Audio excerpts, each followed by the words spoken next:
Traffic secrets exposed, creating your own internet highway traffic jam. Traffic plus what equals sales? We're going to find out in just a second that that little blank is going to be filled in with the word conversions, because it's more than just getting traffic to your site. Once you get that traffic there, you need to convert them. Whatever the action is that you're desiring that person to take when they show up to your website, you need to convert them. That's going to equal sales. Even if it's just getting them there and to converting them into a free sign up on your squeeze page, that is eventually going to be equaling sales if you do your job of building good relationships with them and setting up your back end marketing strategy, which we've covered. But tonight we're going to be talking pretty much just traffic. We're going to start out with just a little bit talking about conversions, how to, a little bit of split testing, but not a lot on that. We're just going to cover it a little bit, because what you really need to understand is that it's just not traffic. You have to be able to convert that traffic. Otherwise, it's just like somebody walking into an offline store and walking right back out without taking any kind of desired action. And that desired action usually is to buy something. And, and that's what we are after. We're not just after window shoppers. We are after a traffic jam of people that are ready to come in and ready to buy. They're interested in what we have got. So what is traffic? Traffic is basically getting people to your website. It's as simple as that. And the little picture that I got down there at the bottom, as you can see, it's kind of represents what we want coming in. We've got that little exit ramp coming, or entrance ramp in this case, coming onto this major highway and stuff here. But that's what traffic is like. It's not coming from just one stream. We need it to be coming from several different streams. Some of them are going to be coming in with just a little bit of traffic. Other ones are going to be coming in with major traffic. And it's going to also be just like if you were downtown Atlanta, Georgia, if you've ever driven down there before and during rush hour, or any major city that's got a major rush hour, all day long it's just kind of a steady traffic, but then there's certain times where you can get a massive amount of traffic all at once, where it just like brings everything to a standstill practically, because there's so much. And we're going to be talking about methods that can actually bring that kind of traffic in as well, where it's not going to be traffic that's continuous like that, but there's going to be times when you use methods that are going to be a high fluctuation of traffic all at once. So what traffic is not sales. A lot of people think if you got a lot of traffic come to your website, you're making a lot of sales, and that is not the case. You have got to be able to convert that traffic. Without conversions, all you do is got a bunch of people showing up to your website, and that's not what we want. I mean, we do want people showing up to our website. We want a bunch, but we want to convert them.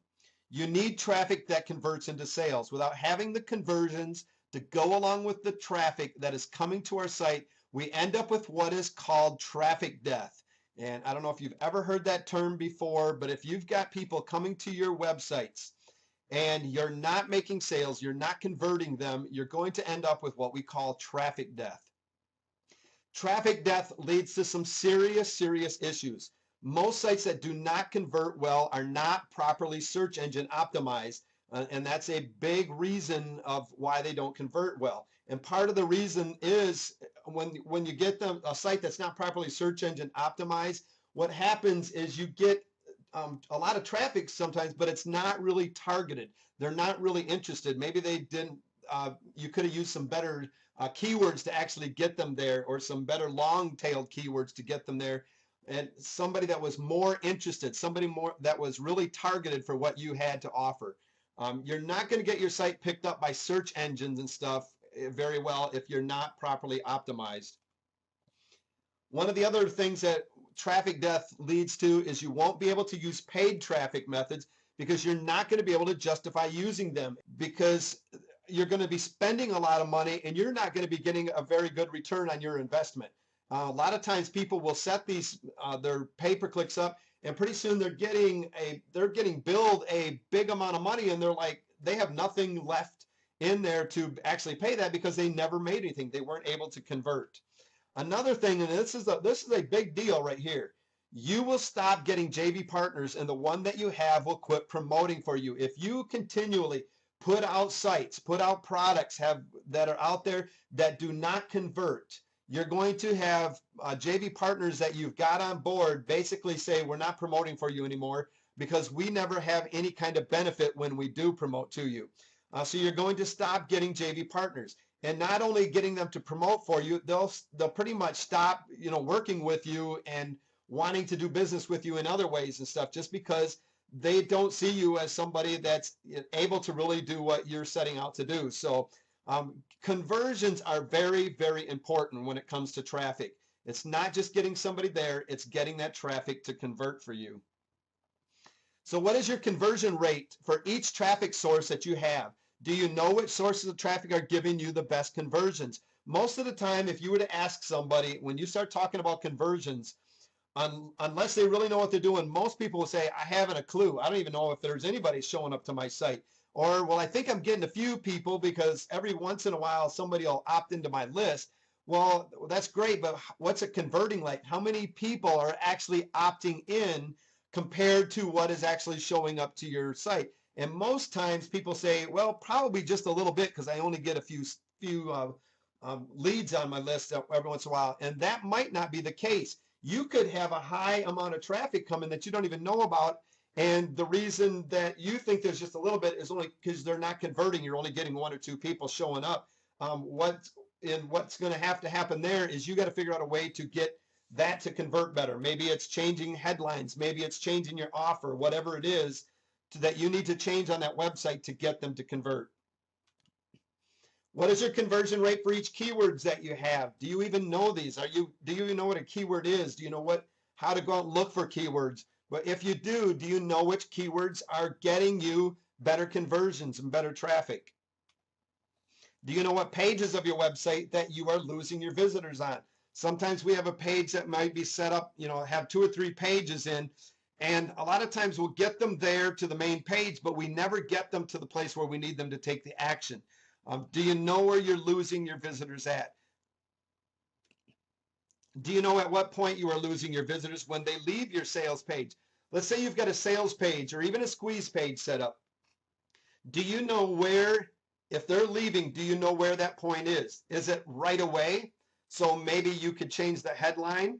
Is it just a few seconds into it? So maybe they've read the headline and maybe your story or what you're trying to capture their attention with right after the headline, maybe that's not converting. Is it down by maybe your call to action? Where is it on your page that you're losing your visitors? Do you know when that is?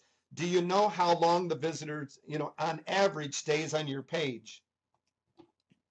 What page of your website results in the best conversions and are making the sales? Do you know these things? Do you know where at in your process that it's actually converting if you are getting conversions? Do you make the sale and have early unsubscribes? This is a whole part of the process. Maybe your follow-up messages. Maybe you've actually made a sale. You've got somebody on your list, and then you've got somebody they're unsubscribing. Maybe they're there for just 1 or 2 emails and they're off. Maybe they're there for 6 months. Where is it in the process that you're losing people?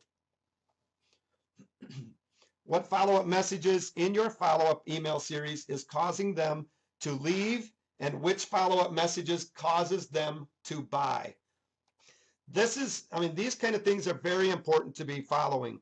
You need to know when you've got your follow-up email set up, if you watch it carefully, you'll begin to notice trends, and you'll notice when people are actually starting to leave your websites. So let's say you've got a 7-series follow-up.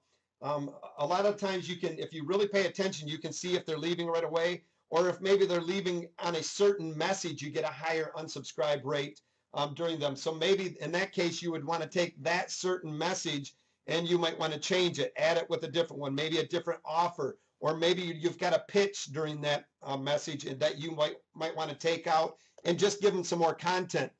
These things are things that you really need to follow and take a really close look at, because otherwise, when you're working hard to get the traffic to your sites and then you don't worry about the conversions and worried about people leaving, you're just wasting all that valuable time. All right, Google Analytics is probably one of the best ways that you can really go about tracking all this traffic.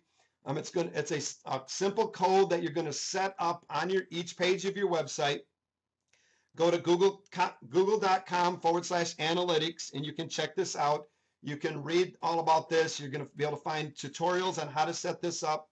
But Google Analytics is a free software tool that will help you really take a good look at the action of your visitors on your website. It really will give you a lot of details. It'll tell you what kind of keywords are coming in from. It'll tell you what kind of search methods are using, what browsers are using, where they're at in, as far as what country they're from. It'll tell you how long they've been on your sites, when they're leaving your sites. There's so many different analytics that you're going to be able to really look at and get a good idea and a better picture of what is going on when that visitor shows up to your site. It's going to help you really get to the root of the problem that is keeping you from getting the conversions you need. And just a simple thing, what I was just talking about a little bit ago. Let's say somebody shows up to your website. They show up to your sales page, and Google Analytics is telling you that the majority of the people are showing up to your site and they're leaving within just a few seconds. Chances are you're probably going to have to change something like your headline to start with at that point, to see if you can get them, because that headline is what needs to capture their attention and make them want to read more and to further on. And if it's not doing what it's supposed to do, you're probably going to have to change that. So that would be a good way to learn, to find out how long people are staying out there. You go through the process to find out, okay, average time they're staying on them is 5 minutes. Okay, you go through your process and find out what is taking place at 5 minutes that might be making that person leave. Maybe it's your call to action. It's not a strong enough call to action, or maybe you don't have a call to action at all. Maybe you just got a buy now button and you're not telling that person click on that. Or if they're on your squeeze page, maybe it's at the point where they're entering their name and email and you don't have a good call to action. So Google Analytics will really help you to figure out exactly what people are doing when they show up to your website. And there are some other tools out there that you can use, and we'll kind of cover a couple of these in a couple different topics here tonight. But Google Analytics is a place where I would start if I were you. Split testing. This is testing that gives you the opportunity to maximize conversion rates and solve problems and challenge assumptions. Split testing is something that you really need to get into. A lot of people do not test. They do not test anything, and they do not have a clue what's going on their websites. They don't have a clue whether or not they could have done better. Maybe they're satisfied with the conversions, but they're saying, well, I'm getting a 5-6% conversion. I'm happy with that.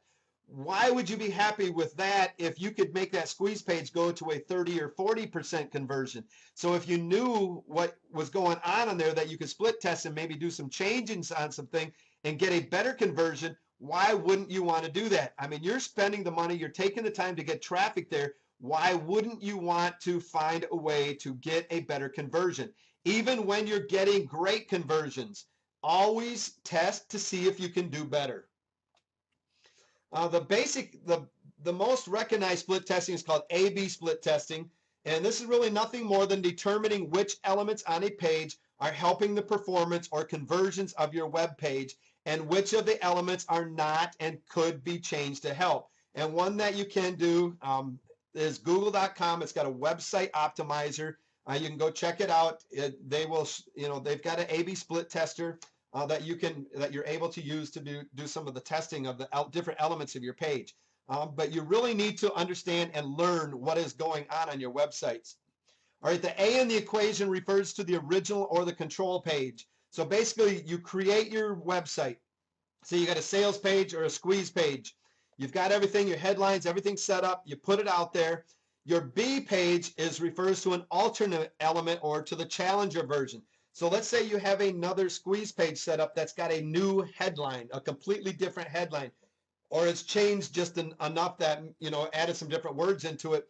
What you're going to do is you're going to compare that B one to the A, and whichever one gets the best results, that one will become your control page, and you will go from there. So what do I test? You can test your headlines. I mean, basically, you want to test everything about your process. You can test your headlines. You can test header graphics. Does it work with header graphics, or do you get better conversions without the graphics? Page graphics. Maybe you've got way too many graphics on your page and just simpler graphics would have worked. Your call to action. Can you do your call to action to get some better conversion? The offer itself might not be good enough to get that conversion. That's something that you need to look at. Maybe colors of your website. I've seen a lot of websites that just are got these bright fluorescent colors. I mean, it's just like you go to them and they hurt your eyes. What about just doing a basic white background and plain text on it? That's probably going to convert better, but test it to find out. The different fonts, a lot of times the different fonts in there are going to test some. If you use fonts that are hard to read and stuff, people aren't going to stay on your page to stick around and sit there and try to fumble through and try to figure out what that font is saying. So test different fonts. Maybe it's the price points of your sales copy. So test different price points. Maybe it's actual sales copy that you need to have another version of your sales copy out there to split test. One of the things you need to do is just don't quit testing. Make sure that you're always working to get better conversions.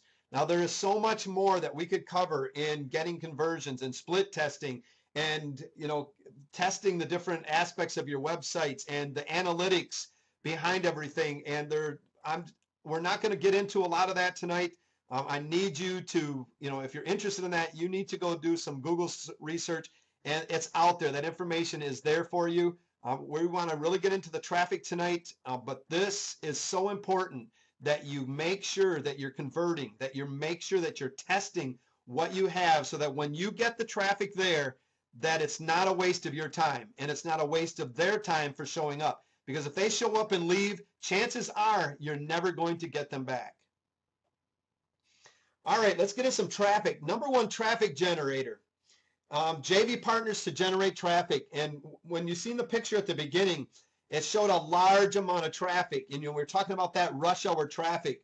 And this is what is probably one of the best ways to get that rush hour traffic coming in.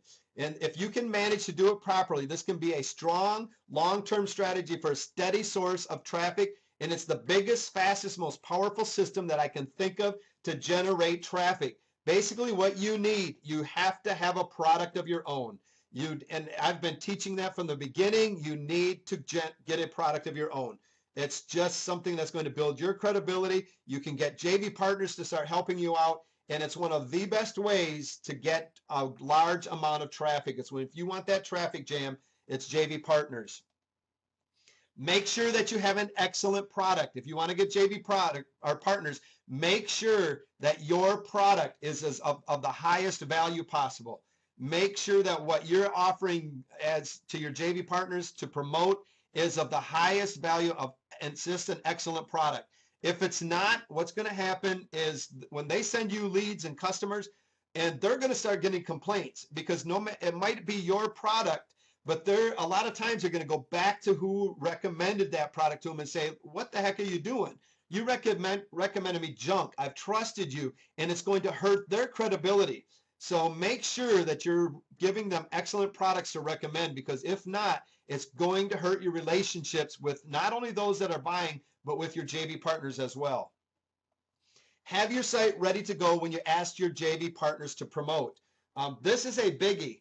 A lot of the times you'll get people that you'll get them all lined up. They're ready to promote for you, and all of a sudden the product owner cancels the launch. Everything wasn't ready to go. They forgot to test some things, and things just weren't ready, so they had to get a hold of their partner and say, we're going to have to postpone this. We're going to have to cancel this. Well, what the problem is here, you wouldn't really think that would be a big problem because you're fixing it and going to make it, better for them to promote. But chances are is their schedule is already filled, and they're going to not be able to fit you in the next time, or especially if you're going to be doing a large launch. If it's an evergreen product, maybe they can get it in down the road sometime. But if you're looking for that big fluctuation during a launch, chances are if you don't go on schedule, they're not going to be able to promote for you because they've already scheduled something else during that time that you're going, because these launches are coming all the time and these marketers are full. I mean, their schedules are always full. You see your inboxes going every day being filled up. That's because these guys are promoting for their other JV partners out there to keep their relationships going with them. If you're not ready to go, you're going to lose JV partners the next time because they're going to remember these things. Start out by asking how you can help him or her. And what I mean by that is instead of just coming up and saying, hey, I need you to promote this, and we're going to get into this when we start talking about joint venture partners, we're going to really get in deep with this. But when you're going after joint venture partners to help you generate traffic to your product launches, start out first by building a relationship with them and asking how you can help them. And maybe to an exchange for them promoting for you, maybe it's a simple exchange, you promoting for them, or helping them with something that they're in need of, that they're having problems getting done. So find out how you can help them in exchange for them promoting for you. Traffic used by affiliates, this is right along with the JV, only this is going to be more of a long-term effect than joint venture partners. Joint venture partners, if it's an evergreen product, can be a long-term effect, but affiliates is going to be your best long-term when it comes to either joint ventures or affiliates. Once you own your products, this is by far the best long-term method to generate a constant flow of traffic to your site. Traffic by use of affiliates has no real risk when it comes to affiliate marketing. You only pay after the results you are delivered. So basically, when they make a sale, you pay for it. I mean, this is some of the best way to get traffic to your sites is to have affiliates coming on. They see you've got products out there that you're selling. They sign up to be an affiliate. They send out for you. This is the best long-term traffic method that you can get. And once it really starts, when your sales start kicking in, your products will become more noticeable by affiliates. They'll start searching them out. You'll start being recommended to other affiliates. And this really starts kicking into overdrive then. But this is the best way because this is no risk traffic because you're only paying out for anything after you get results. All right, another way to get traffic is to join forums and online communities. Forums, basically, if you've never used it before, it's your signature file, which you're going to put in your comments or whatever in your forum marketing, becomes an advertising tool for driving traffic. With backlinks attached to your signature name, readers can instantly be guided to your site and thus increasing your traffic. Now, we're going to go over some best forum practices because a lot of people jump into forum marketing to get traffic because they hear it's a great way to get traffic, and they do it wrong, and they find themselves basically just getting kicked out of the forum, and they don't end up generating traffic. So here's best forum practices. First of all, find a forum in your targeted niche. Basically, you just type in your keyword, your targeted niche, and the word forums, and you will find all sorts of forums. In almost any niche that you can think of, you're going to find forums. But make sure it is well targeted toward your niche so that the people that are in these forums are interested in what you got to say. Register in the forum. Once you get in there, you're going to have to go register. Usually you're going to have a login, password, and all that kind of stuff. So you're going to go register to the forum. Once you're registered, read the rules. You will usually find a place in the forums where it will give the rules of the forums. Before you get started anything, read the rules so that you know what is allowed and what is not allowed in the forums. A lot of the times, people will get kicked out simply because they never read the rules and they start out doing things all wrong. And most people that are moderating forums do not tolerate it. The rules are there for a reason, so make sure that you read the rules. Next thing, that's probably one of the biggest thing, and this is going to go for a lot of social networkings or anything where you've got a profile to fill out. Setting up your forum profile is very, very important. This tells who you are. A lot of times you're going to be able to have links to your sites in here. You're going to have different things, maybe links to your Twitter profiles, your Facebook profiles. Make sure that you set these profiles up and go into as much detail as possible and make them public. If you're trying to get your web presence out there, make sure that people can find you. A lot of people they'll have their forums out there, but then they'll keep them, they'll put these profiles out there, but they keep them private. What good's that doing if it's just you seeing it? Make sure that you make them public so that other people can find you. They can get to know who you are, find out if they're interested in what you got to offer. Next, you're going to kind of do an introduction post. Once you get in there, you're basically going to go in there, just introduce yourself. Say, hey, I'm new to the forum, whatever. I'd just like to introduce myself. This is who I am. You're not going to be selling something. You're not trying to get traffic. You're just introducing yourself. This is an introduction period where you're allowing others to get to know you. Tell them a little bit about yourself and what you do, your expertise. You're starting to build up your credibility at this point. Provide value by answering questions. So after you do your intro post, you're going to go through there. You're going to look for unanswered questions.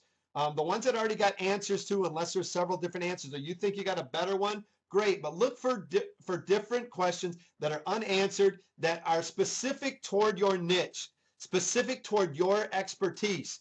Now, a lot of people think you have to be the expert to be able to answer questions.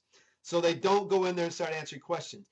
Yes, it is better if you are an expert on the subject because you're going to do a much better job and it's not going to take a lot of research. If you need to get started, you do not know the answers, research them. Take the very question, put it into Google and find out the answer and then provide it for them. Possibly once you start getting going, and make sure you check the rules first of all, but possibly maybe the answer is on one of your websites, like a blog, for instance. So you can just add a simple link to your blog. But again, check the rules to make sure that you don't have to have a certain amount of posts before you can start putting any kind of links in your posts at all. So, but possibly a way to provide the answer is to sending them to your site for the answer, maybe to a post you did on the blog. A lot of times forum moderators will allow you, they'll go check out that link, and if it's providing great content and you're not just spamming and selling and stuff, usually they'll allow it, but they'll go check it out, and if not, they'll usually delete the post. Post threads with useful information. Next, you want to start threads, and you're going to want to start just giving useful information. As you notice, what we're doing here is we're providing value, and that's what your main goal is when you're going after traffic from forums and even other social networking sites, is to provide value to the forum itself, to provide value to the site that you're using to get that traffic. If you do not, if you're seen as not providing value, you're going to be out of the forum. So make sure that you start posting threads with useful information, and then you basically replicate the strategy. You just continue. One of the biggest things that I'm going to continue to say throughout this training tonight is that you need to be consistent in whatever you choose to do. Whatever methods that you choose to use as your traffic methods of choice, you need to be consistent. I wouldn't go sitting there trying to do 100 different strategies all at once. Start out with one or two that you feel comfortable with. Start building upon those traffic. Some of them are going to take a while to get going, but that's okay. Consistency is the key to getting good traffic. Article writing, and we're going to get into this a little bit deeper. A lot of people think article writing is dead. It is not. This is probably one of the greatest long-term. It does take a while to get started. You're not going to notice a lot of traffic coming to your sites right away from article writing. You've got to build upon this. And that's, again, it's called consistency. This is a traffic tool that, if used correctly, can drive highly qualified and targeted leads to your business. I receive traffic from articles to my websites every single day, and the quality of the traffic that the article brings to my sites beats most and a lot of the other sources, even the paid ones. I find that a lot of times the paid ones do not do as well for me as anything that I'm going to, my article writing. It's bringing highly targeted traffic, especially if you do it correctly. The cumulative effect of this dynamic linking system results in better search engine page rankings, more exposure because you're going to have wider visibility, expert and authority status in your niche because you're going to be seen as the expert. You're going to build that credibility that you need, and ultimately an increased traffic. Right away, it's not going to. A lot of people will tell you, go out and write 10 articles, submit them, and watch the traffic come in. I guarantee you, you're not going to find a lot of traffic that way. That's the starting point. Usually, if I recommend somebody to start article marketing, I'm going to recommend go out, do your keyword research. You're going to write 10 articles and you're going to submit them, but I'm not going to tell them to end there. I'm going to tell them to do it again and then do it again. When you start getting out there right around 100 articles, then you're going to start seeing. A lot of people go, man, that sounds like a lot, but I'm telling you, article writing is not that bad, and it is something that is very, very easily and very affordable to outsource, for people to write your articles for you. I got to that point where I just could not afford the time that it took me to continue to article marketing. And I hired somebody very reasonably to do my articles for me. And the benefits have been amazing watching the traffic. And why? Because now I can post articles and post my blog articles and my posts and stuff on a consistent basis again, which is the key to generating articles. Or traffic is to getting something out there on a consistent basis and not sporadic. Common article mistakes is your articles don't have great titles. Your titles are probably one of the most important things. It's like your headline of your sales page. That right away tells somebody, do I want to read? Am I interested in what's going on? Your articles don't flow well. When they start going through your articles, it's hard for them to read. Maybe you didn't use white space enough to break up your paragraphs and stuff. You know, you want to keep it in smaller paragraphs. So if somebody gets lost, they don't have to go back to the very top, start over just to find their way. So make sure that they flow well. The content flows well, where it makes sense as they're reading through. Your articles are too informative. What we need to happen with your article marketing is you need to give good content. You need to make sure that you are providing value, but you don't want it so informative that there's no reason for them to go searching for more. You want to leave them basically with that just salivating for, okay, I needed more. I need more. This is good, but I need more. Where can I get it? And you're going to give them that in your bio box at the bottom, where you're going to lead them to the website for more. Your articles don't have good author bios, like we were just talking about. You don't do a good enough job of giving them a good call to action. Using keywords in your article writing. Why use keywords? The point is to be found. Internet users across the globe are searching for information. That's what they're out there searching for. You need to meet them at the search bar. You need to meet them. And to do this, you need to know what they're searching for. If you don't incorporate these words into your web content, the other guy will. I guarantee you that. And then your readers is lost in somebody else's copy, and maybe it's not as good as what you had. So who are you really doing injustice to? You know, you're letting somebody else steal your traffic away from you, and they don't have anything close to what you have to offer. How are they searching? The way you do, the same way you do, basically, is when you search for something online, that's exactly how other people are coming and searching. They type specific words into a search engine. If you know what you're looking for online, you pretty much just go to the search bar, and you type in exactly what you're looking for and find what you do. That's called targeted marketing. And that's how they're searching. A lot of the times they don't really know for sure. They're not quite specific on what they need, and they might find you that way, so you got to be using those kind of keywords also. But when they know exactly what they're looking for, that's who you want, and they're going to search the same way. Help them find you with keywords. If you've never written a keyword article before, have no fear. The process isn't much different from writing regular articles. It's not really much different than writing a blog post. It's going to be anywhere from 300 to 500 words. It's not that hard. It's just basically getting the titles of interest and a good interested topic that they're interested in, something that's going to start solving their problems and leading them to your call to action, something that's going to be interested. Don't let lack of experience stop you from profiting through keyword-rich content. And if you just can't get it, trust me, this is probably one of the most affordable things to outsource that there are. There is always somebody looking to pick up a few extra bucks that are very good at writing articles that will do it at a very minimal cost. And the cost that you pay is well worth the return on your investment. All right, keyword density. The use of keywords is important, but don't abuse them. Aim for a 2 to 5%, and 5% maybe even getting a little high, maybe 2 to 3%. So every 100 words, you're going to use that keyword 2 to 3 times. So that basically, the percent of your chosen keywords in your article to rank high in the search engines. Use keywords frequently, and search engines may ban your site altogether because of keyword stuffing. The search engines are smart. They know they know that you're using the keywords to basically get traffic.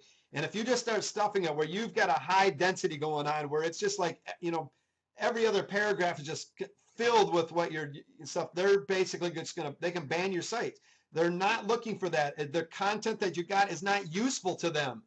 because they see it as you're just trying to get traffic. You're not trying to provide real values to their readers. And that's what they're interested in, is providing value to their readers. Important, insert your keyword in the title. This is important. The keyword you're going after, you want to have it in your title first of all.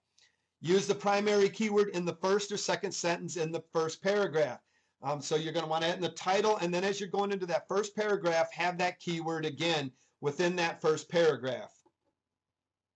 Use the keyword in the anchor text, and we'll show you what that is here in just a little bit. And this is the text to link others, to other pages. Instead of using the HTTP // link that you would have on there and stuff, you're going to want to create an anchor text where you're using that keyword.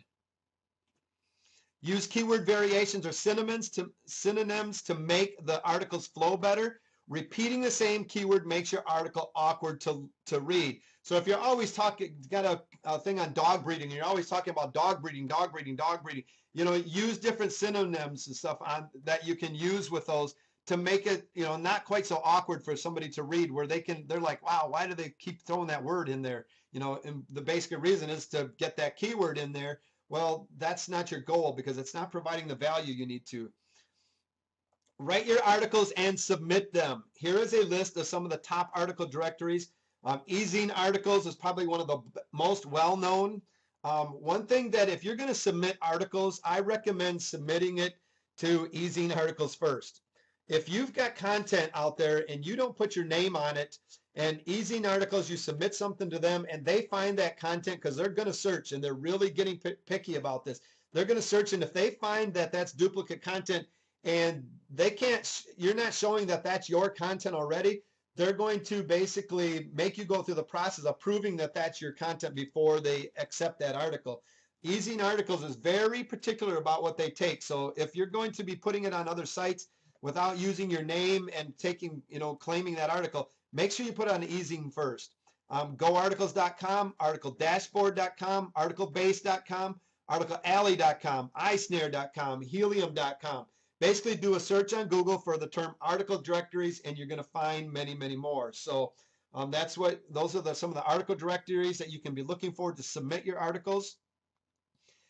Tips to get your articles read. First of all, use short paragraphs to make it easy for them to read. If you've ever been reading a book that really is just, if you take a book that's just one big solid paragraph and you get lost, your eyes, starts playing tricks on you, and it's hard to find where you just got lost. A lot of times you'll find yourself starting, closer to the top or at the bottom, and it's like, well, that's not where I was. And if this happens too much, you're just going to give up and move on. So use short paragraphs so it's easy for them to read. Use plenty of white space, and that's basically just the white space. So when you hit your space bar, your return or whatever, and put a couple spaces in between each paragraph, that's considered the white space. Make use of number and bullet points. This really attracts people as a benefit. They look at these as something of interest that draws their attention. Use subheadings to subdivide your paragraphs into the page. So if you've got a lot of paragraphs and maybe you're kind of heading into a little bit of a different topic, put a subheading there to show, something that's going to catch their attention. Maybe bold it a little bit. Something going to be more on the lines of your titles, where it's going to excite them and capture their attention to make them want to read more. Provide a good attention-grabbing title or header. This is very important. If just like your headline, if you don't grab their attention at the first and make them want to read more, you're going to lose them. Keep them interested from start to finish. Make sure that your topic is interesting and that you're providing good, interesting content. Utilize figures when possible. Just like our numbers and bullets, figures, when you can use them, draws people's attention to it. And when you're using figures, try not to just use like an even number. Like if you wanted to say, I had got 1,000, hits on my link or whatever. Instead of saying that, instead of saying, if you'd like to figure out how you can get, instead of saying 1,000, say maybe 1,123, because that makes it more believable instead of just the even numbers. And that's why a lot of times you'll see the websites, they will give you exact numbers if they possibly can to their earnings, instead of just rounding it up. It's because it's more believable to the reader. Write a resource box that makes people click. The resource box is probably the second most important thing. This is where your call to action is. This is where you're going to take them to your website. All right, here's an article resource box example. Let's say maybe if your name was John Smith, you're an internet marketing consultant. So John Smith, an internet marketing consultant and small business coach, discover how you can make money online as quickly as today by visiting and then your simple sales generationmethods.com, where you can download the free step-by-step video training series now. Now I want you to notice the make money online. When I mouse over that, says simplecashgenerationmethods.com. This is what we're calling an anchor text. This is your keywords in here, where instead of, putting in this big long URL where people know that they're heading, they know they're going to a website here, but this just puts it in their mind, I'm going to a website. Probably somebody's going to want my name and email. They're probably going to want to make me buy something or whatever. But up here, make money online. Well, I'm interested in making money online, so they're going to that's going to be more apt to click on that. That's what we're talking about as anchor text. And here's an example of that same resource box in an HTML version. So, and this is the code that you would use to create that anchor text. As you can see, here's the make money online. Here's the code in between where it says URL. You would place your URL where you want them to go in between this code. We're not going to get into all of that, into the technical things tonight. I just wanted to show you the code that you would be using in your HTML to actually create your article resource box with your anchor text.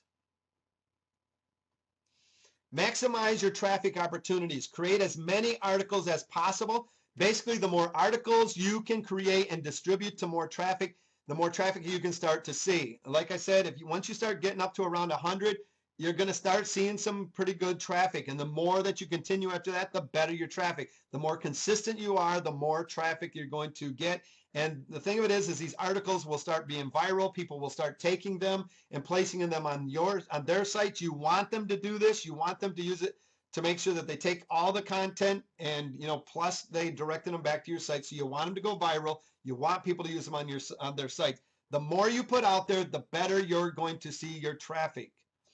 Ensure you have key-rich titles that have been researched, so you know there's an interest in the topics. Research your keywords. Go to the Google keyword tool and do some research to find out what people are searching for, so that you know you're going to get people that are interested in your topics. Have a good resource box that sends them directly to your website or your landing page. Article marketing weekly plan of action. Here's just kind of a quick plan of action that you can do to start your article marketing that'll get you some pretty good results. First, research your keywords and subjects for your articles. Make a list of 10 to 25 articles. I started out with 25, but I don't want you to get overwhelmed. So 10 to 25 articles where you go and research the keywords. Out of those keywords, you're going to develop titles for these articles.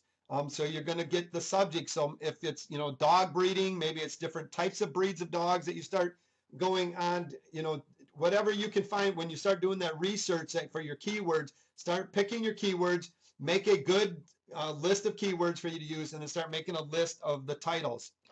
Start writing articles. If you just can't do it yourself, use PLR. Now the thing with PLR articles, I'm going to tell you, I'd like to see you at least change them at least 50%. Other people will say 30%. Change that article, because what's going to happen, especially if you start submitting them to places like eZine Articles, they're going to get picked up as duplicate content if you can't prove that they're your articles that you have. So even though you're using PLR, use the PLR to get ideas and then rewrite them. But start writing articles, outsource them if you can't do it or you don't want to use PLR, and make sure whoever you're outsourcing, if you go to like odesk.com to find somebody, or to a forum, a lot of times you can go to like the Warrior Forum, find people that are freelancing and writing articles. Make sure you see an example of their work so that you can see, and when you have them write an article for you, make sure that you have them write an article on the topic with the keywords that you're using, so that you know that they can write on that subject. Because a lot of times there'll be a good article writing, but the subject that they're writing for you on, they have no idea, and the articles aren't as good. So make sure you get an example of their writing. Submit the articles to the article directories. We gave you some directories that you can use. Ping your articles with pingomatic.com. It's really simple. You just go to pingomatic.com and you're going to put the name of your site, and when you submit your articles, you're going to get basically a URL to that article, and that's what you're going to place in there. And then you're going to basically click submit to have your articles pinged. Bookmark your articles using socialmarketing.com or use onlywire.com to make sure that you're bookmarking your articles and stuff. Again, it's really easy. Go to the site. It's really self-explanatory how to do the social marketing and the pinging. And then repeat the steps above each week. If you can't do it each week, every other week, unless you can outsource it, you can afford the outsourcing, have them do it each week, just continually submitting these articles. Press releases, like I like to call them, online publicity benefits. Publicity is an inexpensive way to promote your website and build credibility. Press releases can really increase your sales, give your website more exposure, help your website get traffic for years down the road, and enhance the image of your business. I like to write press releases that are not going to be just for a moment in time or whatever. This would be like a lot of times you'll have like a product launch and you're not going to have that product evergreen afterwards, where you're using a press release, which is really good to publicize that launch. But then if you take the product down, your press release is kind of sitting out there with links in it to basically nowhere. So I like to have them write them where it's going to, especially if it's for an evergreen product, but they're going to give you a lot of exposure. These are an excellent way. Press releases, I find, will get picked up in the search engines very, very quickly. I love to use press releases to get traffic. The internet is where people are going for their information, so leverage it in whatever way you can. Make sure you leverage it, and a press release is a good way to leverage that. Press releases can help you build backlinks to your business, which helps with SEO. They get your website exposure on high traffic websites that already have a captive audience. People are going there looking for news. You want to give them something newsworthy to read about. They're already there. They've got high traffic coming to their websites. Those are the kind of places you want to connect into. Press release sites are read by bloggers and other people looking for story ideas. So a lot of times people will come looking at the press releases places for story ideas that they can write about. So chances are they can possibly pick up what you're talking about, the news in your press release, and they can take and write that and maybe send more people to your traffic to your sites that way. Press releases themselves can rank in the search engines for good niche keywords. I mean, very, very quickly. I recommend that you do them. Free ones are great. The thing about free press release submissions is that the press release agency, they're using them for advertising. So they're going to make money off of you through their advertising. So they're going to be putting, ads on your press releases or doing some kind of advertising, where if you pay for it, you're going to have more control over it. You're going to have a better submission, but free ones work great. Make sure that you use them. A press release is an announcement of an event, a performance, or other newsworthy item that is issued publicly. A press release is news about your business. So basically, whatever is going on in your business, it could be as simple as I wrote a blog post. If you can write a good press release on your blog post, do it. A launch that you've got coming up, maybe a new website that you're putting out, a new product, that's coming out or something. Make sure that you use a press release to inform the public about something that's newsworthy. It is written in third person, so it's not going to be like, hey, I'm doing this. It's going to be like if your name was John Smith, instead of saying, hey, I've got this launch come up, it's going to be John Smith has a launch coming out on, dates going into. So it's going to be written in a third person and seeks to demonstrate the newsworthiness of a person, event, service, or product. So maybe you're just getting started in internet marketing and you're trying to build your credibility and you're writing about a press release about yourself. Write it in third person even, but to make sure that it's not all about I, that you're, telling about yourself in that third person. It's a short write-up of talking about your company, website, and other services. It can be about new website design, so maybe you completely did a remake of your website and you want to let people know about it. A new product review, so you're doing a review on a product. A new blog post, an opinion that you have. It can be on that. You can write them on pretty much anything, but it's got to be newsworthy. That's, in writing in that third person. A press release just needs to have an angle. Remember the who, what, when, where, why, and how of journalism. And there are great tutorials out there. Google how to write a press release. You will find formats that you can get for free that you can just go follow, where they'll show you a format of a press release so that you can follow the same format. They're not hard to write. They're very, very easily and get very good targeted traffic. Develop your angle first. The angle is the topic of your story. It's nothing more than the topic of your story. That's your angle. Create a newsworthy title for your press release that includes your keywords. Again, it's about the title. It's got to be something that's interesting and creates interest. Write an introductory paragraph that lays out your press release points.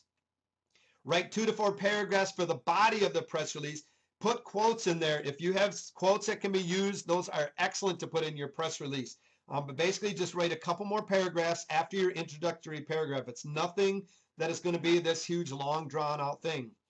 Include your closing paragraph, and then you're going to be submitting your press release. PRweb.com is a paid service. It is probably one of the best. It can be expensive to really get it out there. I think the first one is free, if I remember right. The first one is free, and after that, it's like $20, maybe $80 even for the next one. But this one is really going to get out there. It's got a lot of options. But if that's something that's out of your budget, don't worry about it. The free press releases are going to get you some good traffic.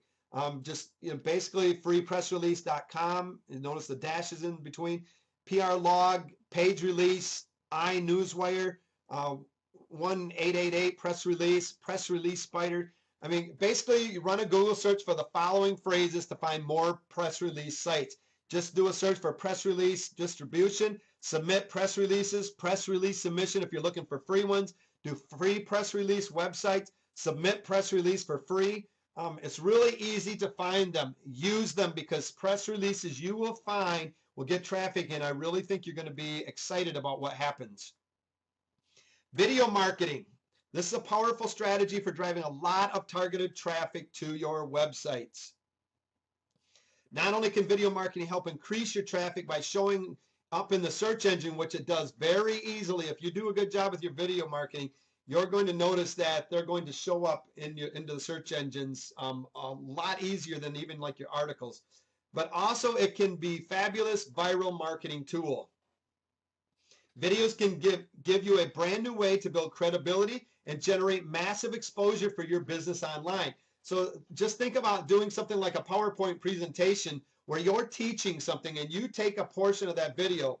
If it's an hour, you're going to want less than 10 minutes if you're going to do like YouTube or something, because they only accept them up to 10 minutes. But if you think of the credibility of you doing a video where you're teaching, you're actually showing somebody how to do something instead of just telling about it. Think of the credibility that leads you. They see you if you use your pictures or yourself on there, they actually see you. It's going to generate massive exposure for you and your business. In most cases, it's free to promote your video online, as the video hosting sites like YouTube want your content because it helps them make money. When they get people to their sites, which they're getting more with their, with the amount of videos being uploaded on their site, gives them more traffic to monetize. They want your content. They want it to be good, valuable content that they can be feeding their clientele, the ones that are coming to the site. So it's basically usually free to promote, but make sure that you use these methods. One of the biggest reasons people don't start using online video in their marketing is because they feel videos are difficult to make. That is just simply not the case. You can literally make good online videos under 5 minutes, and it won't even take really a lot of special software to do it. Videos are not that hard to make. Some examples of some basic videos are a picture with an audio. So basically, all you have to do is have your picture. Maybe you do a screen capture where you got your picture and you're just recording that screen, just the picture, and you're recording your audio to go along with the picture. So they can relate at least to the picture of you and to see you. You're not on their live, but they have somebody that they can relate to, they can see, and your audio. You can do a slideshow of pictures with music, background, loops, or audio beginning throughout, could go out throughout the whole video if that's what you want. Um, Basically, you could, set up like a PowerPoint presentation, like we're talking down at the back, down at the bottom there, and use a screen capture software like we're using here, like Camtasia or Cam Studio. You can basically just record your PowerPoint presentations while you're teaching. Screen capture videos, where maybe you take them offline. Maybe you want to show somebody how to set up a website, set up a WordPress blog. So you would take them to your domain into the cPanel and show them how to use Fantastico to set it up. Maybe you want to take them to the blog site, show them how to use the dashboard and to optimize their blogs. So basically, you're just recording your screen the whole time. You're not using a PowerPoint presentation. You're just recording what you're doing on your screen, and you've got a video. Keep it under 10 minutes, submit it to YouTube, direct them back to your site. A webcam or digital camera, a video of you talking. So basically, you can set up a webcam where it's just you talking, or a video camera. A lot of times people will just hold a digital video camera out in front of them while they're speaking about a topic, and then they'll submit that. Pictures, audios, background loops. I'm going to quickly go through these. Royalty-free pictures. Make sure that you always read the terms of anything that you're using. These are just some places: sxc.hu, free digital photos, pdphoto.org, iStockPhoto, which is a paid one. I recommend you go to iStock. You can get some awesome photos on almost anything. So you can get royalty-free pictures to use in your videos, royalty-free audios, Partners in Rhyme. You can go to opsound.org to get some auto-free or royalty-free audios. Royalty-free background loops, where you can get some music background loops, whatever. It's ignitemotion.com. Probably one of my favorite places to go beside iStockPhoto. iStockPhoto not only free pictures, you can actually get some small video clips and stuff that you can use as well. But one of my favorite places, it is a paid service that you have to pay for. I think it's not that expensive for the amount that I use it and that you would use it. Animated pictures, you can get video clips, music clips, animationfactory.com. You can get some great animated pictures and stuff. That is just an awesome place. You can get music and stuff that you can use for background loops to begin your audios and stuff with. So when you start setting up maybe your PowerPoint presentation, you want to have some music fade in, come in, and then fade out right into your presentation, and come in at the end and fade out. Great place to get some great music. Video articles. Take your articles, including private label write articles, and turn them into presentations using either PowerPoint or OpenOffice. This is a great thing to do with articles. Just basically do a video, maybe take the article, set it up on a PowerPoint presentation, maybe some bullet points, and then basically read the article and record it and submit it. Record the presentation using Cam Studio or Camtasia. Camtasia is a little pricey. I still recommend it because it's got all the bells and whistles that you'll ever need. Cam Studio, if you're going to use it, get the paid version. It's not that expensive, but it's going to allow you to do so much more. There's not going to be all the limitations that are going to come with the free one. Read the article and you've created a video article. Just like article marketing, the more of these you can do, the better off you will be. You can also just read your articles and just do audio and submit them to do podcasts with. Every article you produce or write, including PLR articles you have, could be turned into an online video for marketing, including the PLR articles that are out there. This is a great way to use them because you're changing them now. You're not submitting them as a text article now. You're submitting them as something that you're going through and you're reading. Maybe you've set up bullet points to go with it to make it go smoother and for you to do a little training session with it. A great way to use PLR articles.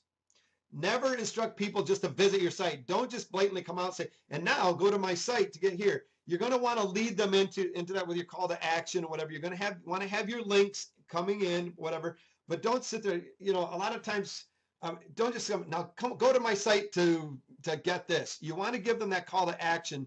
I like to give it more in a text form where it's right in the in the article comes on, where it's something, it's not just basically coming out and saying, hey, I need you to do this and I want you to go to my article to my site now, because yes, that's what you're trying to get them to do. You want that traffic, but you don't want to just be forcing things on people.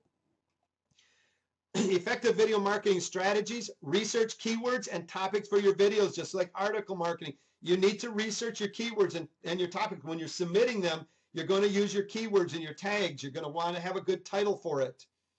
Create a title for your video using the keywords because you want those keywords in that title. Write a short description of your video, basically your domain. Find more effective strategies and more for doing this and that on the website. So, you're not going to put more doing this and that. Just an example of, telling them what they're going to find when they go. And this is a great way when the description of your video is to be directing them to your domain. It's just a casual thing. Here's where you're going to find more. Write out the tags that you will be using for your videos. When you're submitting them, you will find where you use your tags, where you're going to be submitting the tags. Save this into a Word document or a notepad file so you can copy and paste in the video hosting site. So when you're putting this all together, pull up a notepad and just start putting your keywords, your titles, so that when you got your video uploading, you're submitting it, you can just go through, copy and paste this information into the video submission spots. You're ready to create your video now for submission. So once you have all of this, you're ready to start basically creating your videos to submit. Video marketing plan of action. Use keyword research and identify 20 keywords that you could create a video around.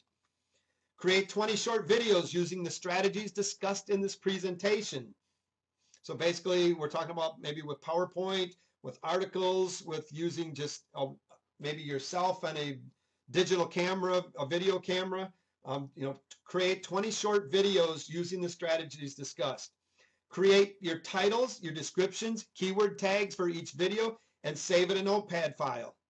Start uploading the videos to the hosting sites and consider using Traffic Geyser. This is a paid hosting. It's got a monthly payment with it. Go check it out. Or any other video submitting software out there. Just do a search on Google for video submitting software to really kick this into gear. This allows for multiple submissions of the same video by changing the format. So basically, you don't have to go through. Once you have you'll go to each one of these, you'll set up your accounts and your profiles and everything, and then you can use Traffic Geyser or other video submissions to submit to all of these different video places all at once. And repeat this process, and you want to do this over and over again.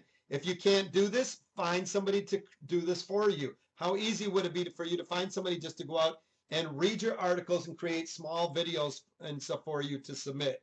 They only need to be 5 and 10 minutes at the longest, so you can use them on YouTube. Here's some video submission sites: youtube.com, rever.com, realpeoplerealstuff.com, metacafe.com, videojug.com, which is basically going to be just how-to videos on that site. So if you got how-to videos, that's a great place to put them, as well as YouTube. Selltube.com, livevideo.com, and Kiwago.com. Those are great places that you can go to submit your videos at. And again, there's many, many more. Go out and do a search for video submission sites, and you're going to find a whole lot more than just that.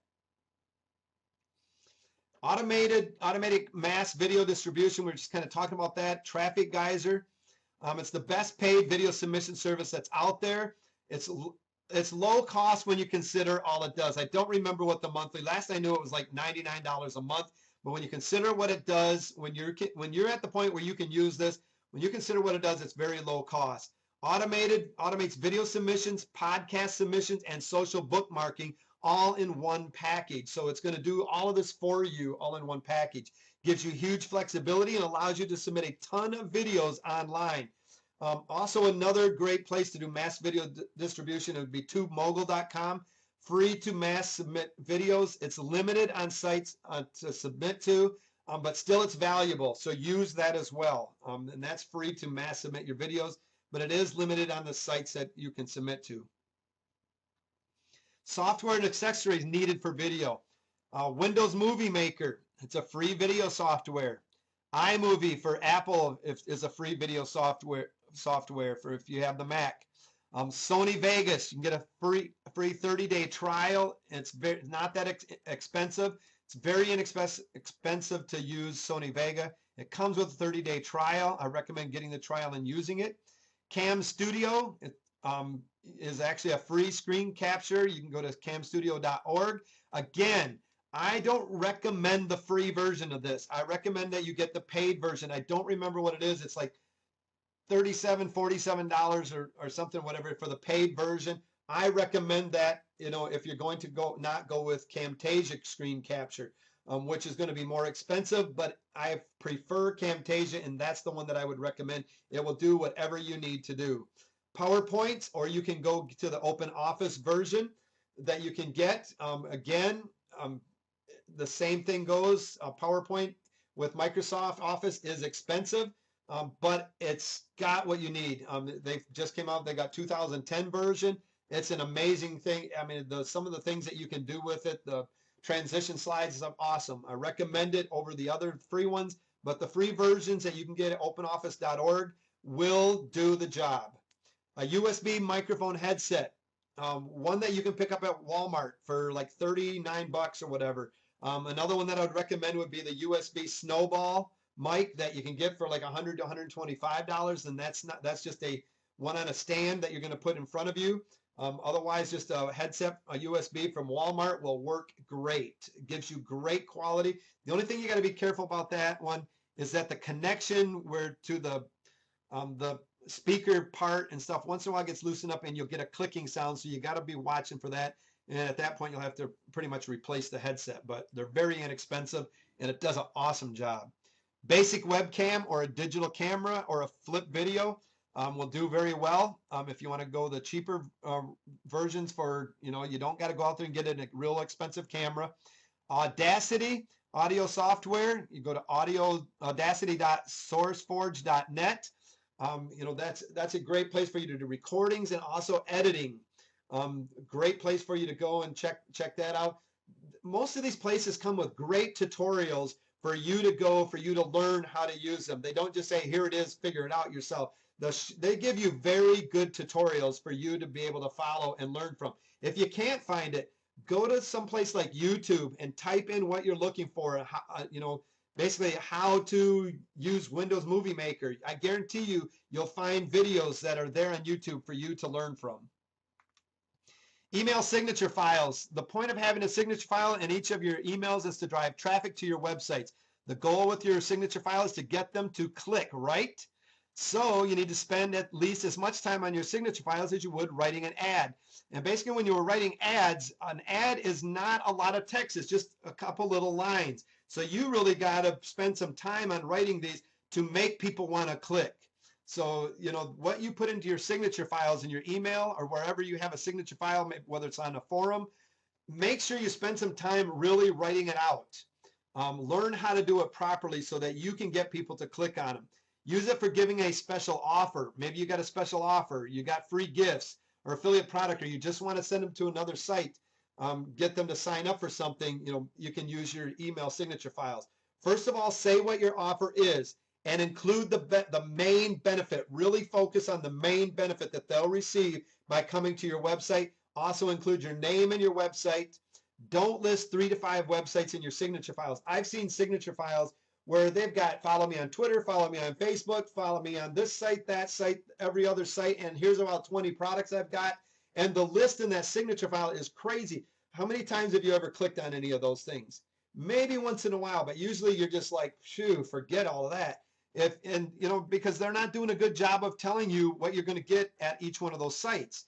They're just giving you too many choices. Don't list 3 to 5. Just stick to just the one. If after a while you want to change it, then change it to something else. But don't overwhelm and confuse those who are reading your emails.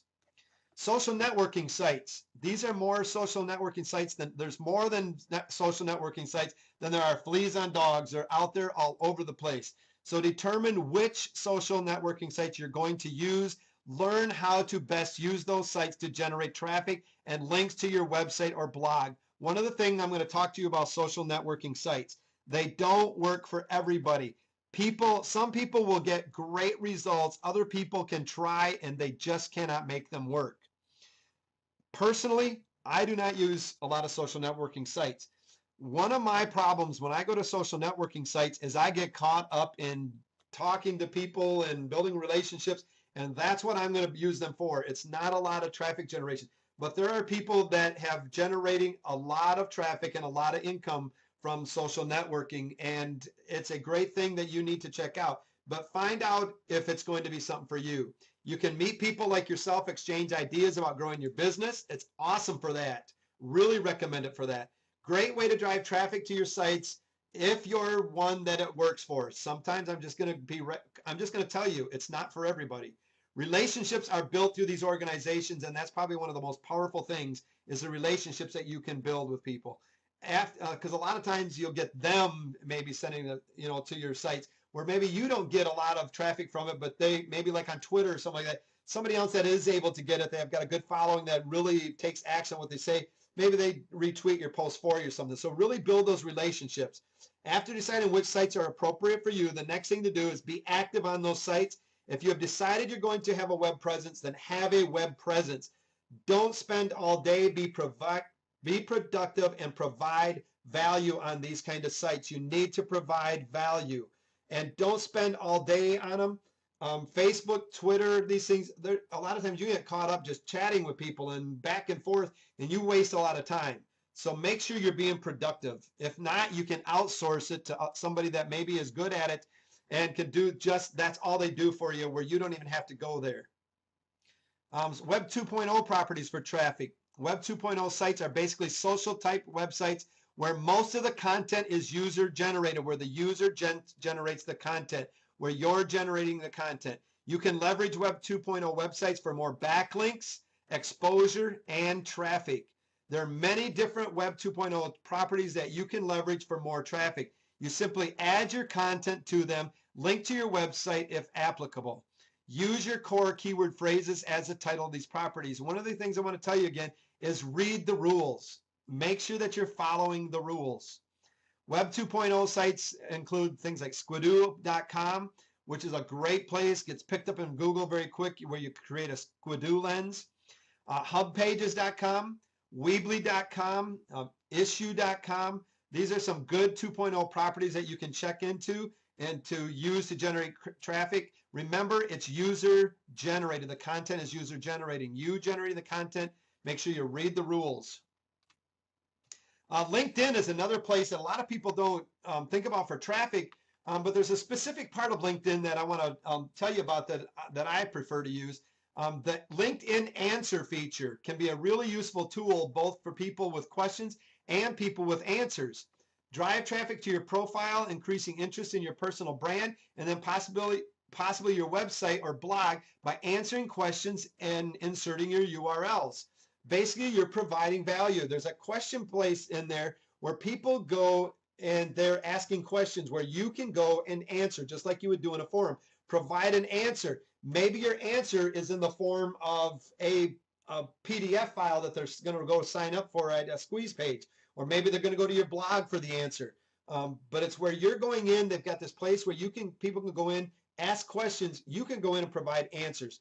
The most important thing you need to do to drive traffic to your website from LinkedIn is to actually put your company's URL in your profile. Very few people actually do this. They forget to put their URLs and stuff to their company and stuff in their profiles.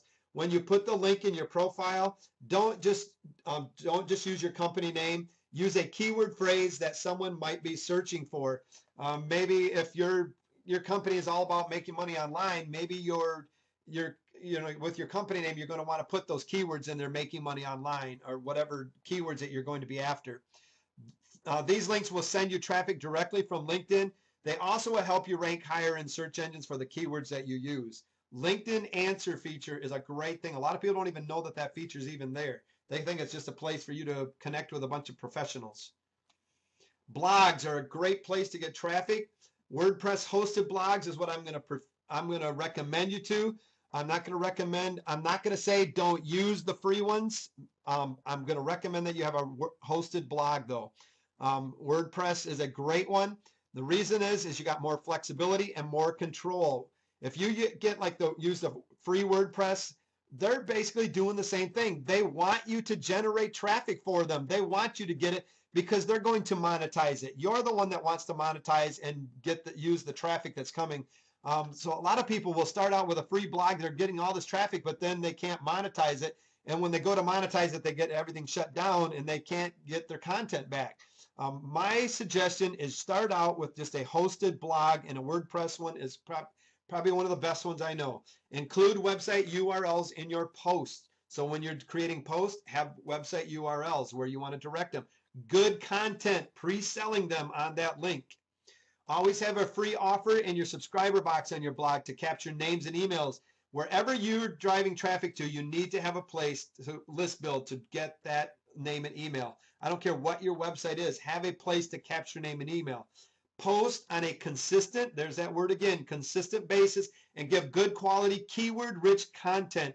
Google loves good content. They're looking for good content. When they see you giving that, if they see you just doing a bunch of selling, a bunch of content with a bunch of selling into it, that's really not providing a lot of value to their readership, they're not going to like this. They want to see you really giving good content on a consistent basis. Throw in the keywords. You have to have them because you got to get them in there for people. Throw it in your titles in the first paragraph or two. When you're ending a couple, don't sit there and stuff them full. Provide good value. That needs to be your main focus, and do it on a consistent basis. If you post sporadically, your traffic's going to be sporadic. When you start building up that content and posting on a regular basis, you're going to find that your traffic's really going to kick it into high gear. I outsourced this. I got to a point where it was months before I would ever post anything, and my traffic suffered immensely from my blog.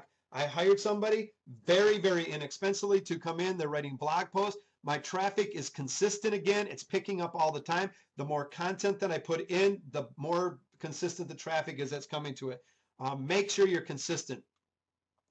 All right, some WordPress for SEO. Download the following basic SEO plugins for WordPress and install them. One of them would be All-in-One SEO. That's probably one of the big ones that you would do. That's All-in-One SEO. That's a plugin. You can go to the back end of your plugin, to the dashboard of your plugin. You will see where it'll say plugins. You'll click on that and you'll be able to automatically install plugins. You're basically it'll show you a place to search for the ones. Just click in All-in-One SEO, click, and it'll bring it up, and you can automatically install the plugin. And then there's a setup process for All-in-One that you'll be able to follow when you get back in there. It's really easy to do. Google Sitemap Generator would be another one. Sociable. And another one that I like to use is Woopra, and this is because it's a analytics plugin that will tell you about the traffic, what kind of keywords they're using coming to your sites. You can use Woopra for your sites, but it's got a plugin that you can install on your WordPress. It's also a lot like Google Analytics, where it's got the HTML code that you can place in your, which I prefer to use, but they do have a plugin that you can install. Will give you the analytics that people come into your sites, the bounce rates, all sorts of great information. Go to woopra.com and check it out. It's pretty cool. Set up your permalinks in your blog, and we'll go over that in just a second here. Set up your ping list and set up your all-in-one SEO. So once you get your all-in-one SEO, you're going to have to go in. It's going to ask for tags and your different keywords and a little bit about your site. So you're going to be a little bit of a setup process. Very, very simple though. All right, setting up your permalinks. When you go into the back end of your blog to the dashboard, you're going to find settings. This is after you logged into the back end of your blog as the administrator. You're going to find settings, and in that settings, you're going to find a place where it says permalinks. You're going to click on that permalinks. It's going to open up the following window right here. You're going to go down and you're going to click on custom structure. What you're going to want to put in here is this right here. You're going to have the /% post name %/ here, and you're going to want to post that right in where it says, when you click on custom structure, right there. What this is going to do, instead of just generating a post name for you with different names and symbols and everything else, it's going to take the actual title of your post. So where you're using your keywords, and it's going to basically, that is going to become the link that it generates to the post for somebody to find it. So it's going to be easier for Google to pick that up and for people to find it. So make sure that you check the permalink. Once you get it in there, you just basically save changes, and that's all it'll do. And then instead of, say this was your title, this would become your permalink, where people wanted to know about setting up permalink settings or whatever. If you did a blog post and that was your title, that's what they would be searching for. That's what they're going to find, instead of trying to look for it, Google trying to look for it with all the symbols that it's going to give you otherwise. It will come with the default. You want to choose custom settings and put in the permalink. Setting up your ping list, again, go to the settings, go to the writing, and it will open up here. And what you're going to do is here's just a couple of them that I would recommend that you put in there, is Technorati.com and Pinggoat.com. And you find these things. You can basically just take those, copy and paste them right into where it says, it's going to open up. You're going to see update services, and you're going to see this box where you can copy and paste in there. Once you do, save your changes. Now your blog is going to be automatically, will start pinging these, where you don't got to go do it all, all the time where you go to the site. You can go to pinggoat.net. That's where Pinggoat is. A lot of people, pinggoat.com, you won't find it there. It's pinggoat.net. You can go to technorati.com. You can ping your blogs there. But just adding it here will do it. A lot of blogs will automatically ping to places like Ping-O-Matic, where they will automatically ping to it. So check to see if they're doing that for you already. All right, some search engine optimization. SEO really means following web standards and practices that make your website and blog accessible to everyone. SEO techniques involve ways to make sure that your site is fully accessible for search engines to gather the data they need. This lets them accurately place you in their database so people can find you when they search.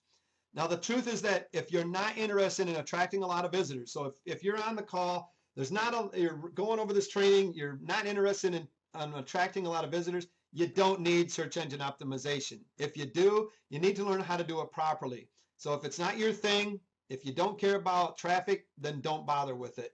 If you're just in it for the fun of it or whatever, you're really not caring about a lot of traffic, don't worry so much about search engine optimization. But I will tell you that a part of search engine optimization is your content, and that's a huge part of it. Being consistently putting out good content is probably one of the best SEO things that you can possibly do, is good keyword-rich content on a consistent basis. Relevancy and search engine optimization. The relevancy of your content is important. Search engines make money with advertising, and they get people to perform searches by providing relevant results to their users. You want them to be your results. If someone types in, for example, Rhode Island Red Chicken Club into a search engine, that's what they expect to get. They expect to find something about Rhode Island Red Chicken Clubs if you're into chickens. The user don't want to come to a page that has information on Buff Orpington Chicken Clubs. Maybe if they're just interested in chicken clubs, great. But if they're typing in something specific, that's what you're after. Or even worse, a page related to golf bags or golf balls or something. Why you would doing that? Maybe a chicken barbecue on the golf course. I don't know, whatever. You got to be careful about when it comes to search engine optimization. Go after the specifics. I'm telling you what, if somebody types in Rhode Island Red Chicken Club, that person knows exactly what they're after. They're not after anything else but that. And that's what you want to have. That would be an excellent keyword phrase if you were into Rhode Island Red Chicken Clubs. Search engines have vested interest in providing the best results possible to the traffic that they're getting. They have a vested interest in it. They're going to make money off of that. So make sure that you're providing them good content. You need to make your pages and your websites as relevant as possible. So when Google sends somebody to your site, when that person goes there, they went to find exactly what they were looking for. There are several different on-page optimization factors that you can do to make your page search engine friendly and more relevant for the search engine. All right, here's just kind of, we're going to talk about a little bit about keywords here in your search engine. First, we're going to start out with just generic word or phrase. Basically, we're going to kind of go from left to right, and then we're going to go down and left to right again. So, and then we're going to go over to a keyword value. Basically, generic words or just phrase are going to be low value, high competition, poor conversion to sales. Remember, we're looking for conversions. These would be like keywords just like pets or real estate or football. If you're into those niches, then those are the keywords you're going after. They're going to be low value, high competition, poor conversions. Next are your category keywords. These are going to be a little higher value and a little easier to rank for. So instead of pets, you got pet supplies. Maybe California real estate. So we're narrowing it down a little bit. College football instead of NFL. Next would be your subcategories. Higher value and visitors are more likely convert to sales because now they're starting to type in what they're more specifically what they're looking for. Up here, if they're typing in these, they're not really sure what they're looking for. They're just got an interest in pets. They're not really ready to buy yet. Your subcategory ones would be like pet supplies online, pet supply products, maybe Sacramento real estate. So in just California, we're really narrowing it down. Maybe a certain state, Texas State football, if you're into college football, instead of just all of them. Now you're starting to narrow it down. If people are searching for these, they're starting, they're getting closer to conversion. Specific topic keywords, high value, keywords are easier to rank for, and the visitor is more targeted. These ones are searching for something specific. They're looking for something ready to take action on. Maybe more like an automatic pet feeders. You can even go into more details about certain automatic dog food feeders or waterers or something, or specific brands of pet feeders. Sacramento apartment complexes. So instead of just real estate, it's a certain kind of real estate. Texas State football collectibles, or maybe t-shirts or statistics or whatever you're going after. The more specific that you can be, the better you're going to rank, and the more that person's going to be ready to convert into a sale and take action on what you're getting them to do at your website. Remember plural and synonyms. Auto parts. So instead of just using auto parts as keywords throughout it, maybe you do car parts or automobile parts. You can do merged and hyphenated words. Misspellings. A lot of times people, one of my biggest things is spelling the word affiliate. My one hand types faster than the other. And so I use the word affiliate, I have it with an AI instead of IA. And I find that a lot of people actually do the same exact thing. I know I'm not the only one. And you'll get those people that mistype things. Add keyword modifiers. Like something like instead of iPod Touch, maybe like buy iPod Touch. So your modifier would be buy. Cheap pet supplies.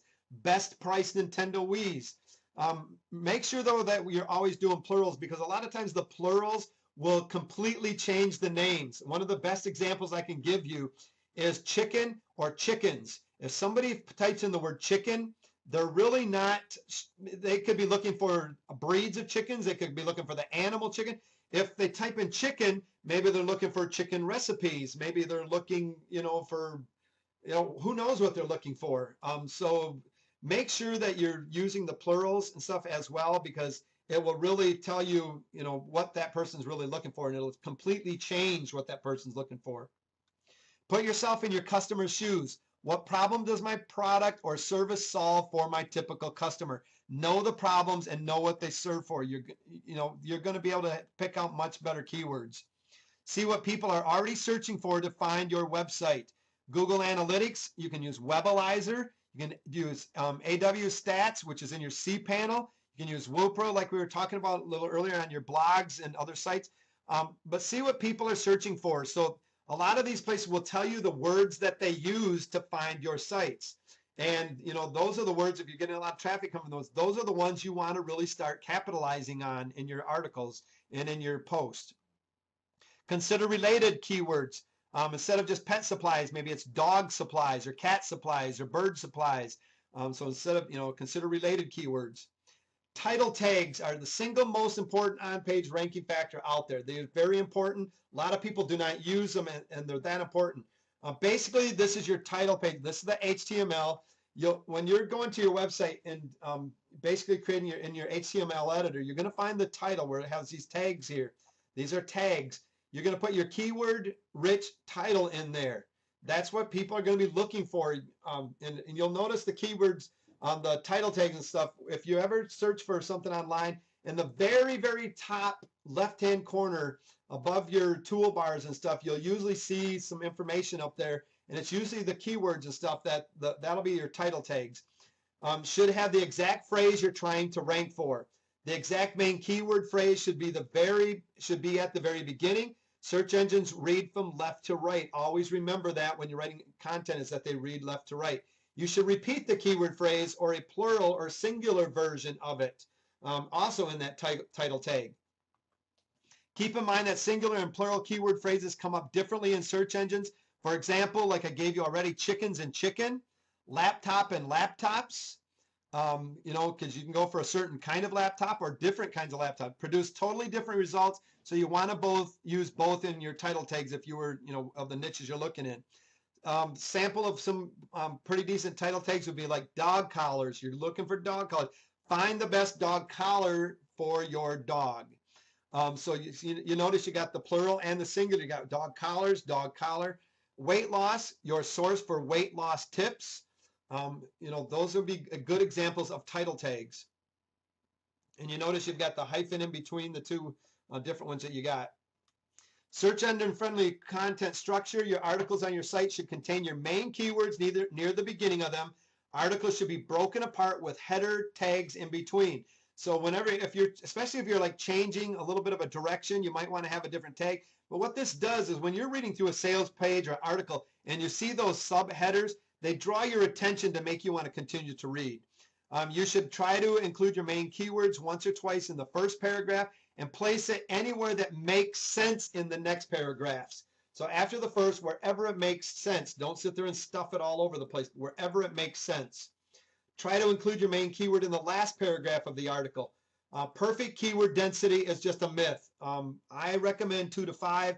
It's a myth. Don't sit there and stuff though, because you'll get shut down. Be very careful about it. You want that article and stuff to be something of value and something of interest, not just stuffed full of keywords. Don't get caught up in keyword density with all your articles. So don't sit there and worry about it. If it makes sense, put it in there. Write for humans and not for search engines, and the search engines will appreciate your content. So don't sit there, you're basically writing keywords is for search engines. You want to pretend, think about somebody reading that and the value they're getting. And if you write for something that's going to interest the human instead of the search engines are going to love it. Write unique and relevant articles. All right, in summary, you need traffic that converts into sales. It's not all about getting traffic. You need to make sure that you convert that traffic into sales. Without having the conversions to go along with the traffic that is coming to your site, we end up with what is called traffic death. And at the beginning of this, we told you all the things that traffic death can lead to, and they're not good. Basically, especially when it comes to JV partners, for you to lose JV partners that you took to get, you took a long time to get, you got them on board, and you're not getting conversions when people are coming to your sites to sell your products, you're going to lose them. They're not going to come back. And if you do this over and over, they're going to start talking and say, man, don't promote this guy's products. Don't send people to his website, because people don't promote, or they just don't convert. He doesn't do a good job, and word of mouth will start spreading, and pretty soon you do not have traffic. There are many methods for getting traffic. Start by concentrating on just a few and build up those methods so they really work for you. All sorts of different things that you can use out there. What you need to do is figure out what works for you, which ones you enjoy doing, stick to it, really build up a good base. Consistency is the key to any traffic method that you choose. It's not about getting something started, setting and forgetting. You need to continually to do it, especially even when you're talking about conversions. Always work to get better conversions. Don't settle for anything. If you're getting a lot of traffic, more is better, especially if it's highly targeted traffic. The more the merrier, especially if it's converting and stuff for you. Why would you want to settle for just a little? It's like list building. A good quality small list is sometimes better than a large list that it's not a good quality, but the best way to go about it is getting a very large quality list. The traffic is the same way. Good quality traffic is great, but a lot of good quality traffic is even better. But the main thing that I can't stress to you enough is that consistency in whatever you start doing. If you choose one of these methods to get started on, stay at it.